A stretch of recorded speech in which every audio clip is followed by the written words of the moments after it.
Joining us now, Congressman Guy Reschenthaler of Pennsylvania. He also sits on the House Foreign Affairs Committee and as a U.S. veteran of the Iraq War. Thank you very much for joining us. Congressman, what is your reaction to what's happening in Afghanistan right now?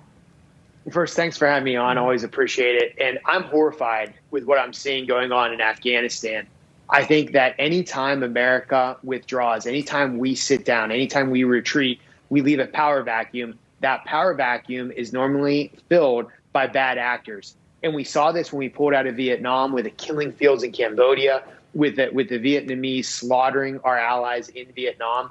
And in recent history, we saw this in Iraq when then Vice President Biden and President Obama pulled out of Iraq. We saw ISIS reemerge and take control of that country and the slaughter and the chaos that ensued there. So I think this is a strategic mistake. You're going to see turmoil in that country. And Joe Biden and his administration has to own this. And I can just say this, moving forward, we are pulling out at the worst time possible. We have a China that is on the offensive, that's expanding its influence globally. And Afghanistan is right there. Every time I say this, people run to their maps. But go ahead and look. You're bordering Western China with Afghanistan. So we are giving China the ability to have influence there. Also Russia. And I predict that as we pull out, the Chinese will work with the Taliban to create some kind of loose partnership where the Chinese will provide technology to the Taliban to create a state where they have more surveillance. And you're going to see the Taliban come back with more control over that country than they did before we came in 2001. This is an absolute travesty and a loss for the United States. Mm-hmm. In the short term, though, right now, we're seeing that the administration tried to talk to the Taliban and say, leave our embassy alone. But it looks like that's not working. Now, I don't know what your interpretation was when you were in Baghdad, but an attack on an embassy, an American embassy, would be considered American soil, right? I mean, what should be our response if that happens?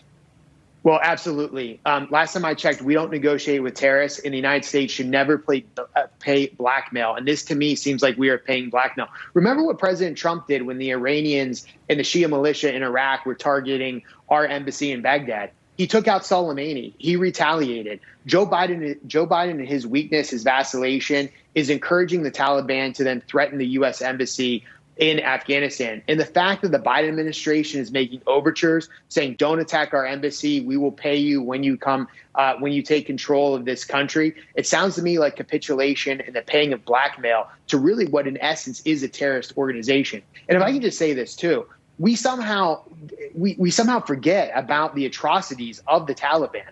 This is a regime, this is an organization that will execute people in public if they commit adultery.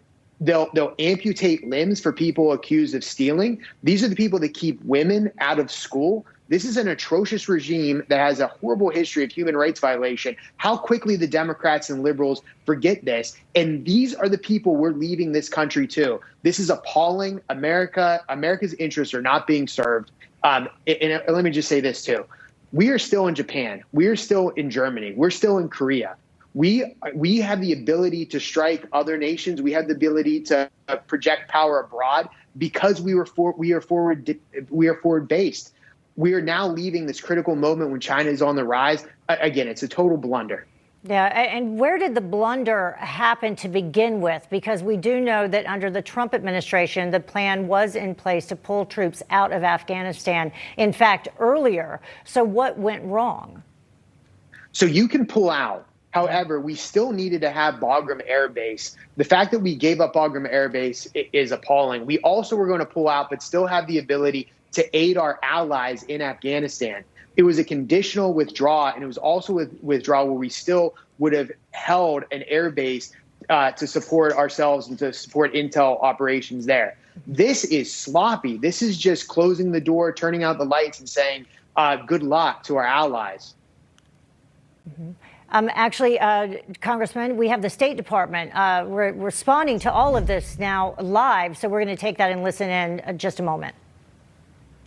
To the security environment, but since then and going forward, we are going to continue to prioritize these key areas, knowing that our partnership with the Afghan government and our partnership with the Afghan people will be enduring, and so that will continue. But that doesn't, sorry, but my question was, is the embassy going to remain open in its current location? The embassy remains open. Matt, we are all. To the second part of the question, will it remain open at its location, or is it going to the airport? We are always evaluating the situation on the ground. We are planning for all contingencies. This was a contingency, in fact, that we had planned for. So I'm not going to entertain hypotheticals. I'm not going to go into what additional contingencies may arise. But it's very important to say that our embassy remains open and our diplomatic mission will endure. Yeah, but It's not a hypothetical. Is the embassy staying at its current location, or is it moving locations to the airport Christina, or anywhere else? the embassy remains open in its current location. I'm not going to entertain hypotheticals from there. Okay, all right. My last one, and I'll let everyone else go because I know, but my last one is the people who are being drawn down, the staffers who are leaving, are they flying out commercially, or is it that's what the military is going in to do?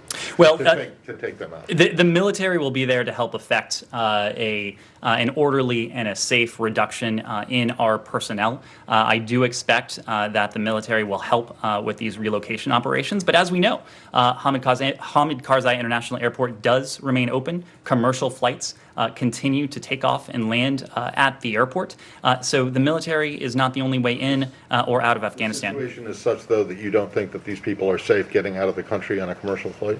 Is that The situation is such that this president prioritizes, above all else, the safety and security of Americans who are serving overseas.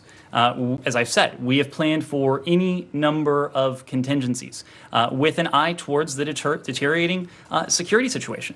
We have said for some time now that we have been gravely concerned by developments. So given the situation on the ground, this is a prudent step, a prudent reduction in our civilian workforce. Yes, Christina. All right, they've been listening to the State Department comment on what we were just discussing with Congressman Guy Reschenthaler. Congressman, your response to what they have to say. Yeah, it's a fancy way of saying we're retreating and we can't protect our embassy. I mean, I don't care how he tries to cover this up or spin this, but the fact is that this is a sloppy retreat. We are now saying that we will pay the Taliban not to attack our embassy, and that we can't protect Americans on the ground. If this were President Trump, the media would be apoplectic. But because it's Joe Biden, everything is glossed over. This is a sad day for Afghanistan. It's a sad day for America and our ability to project power abroad and protect our allies.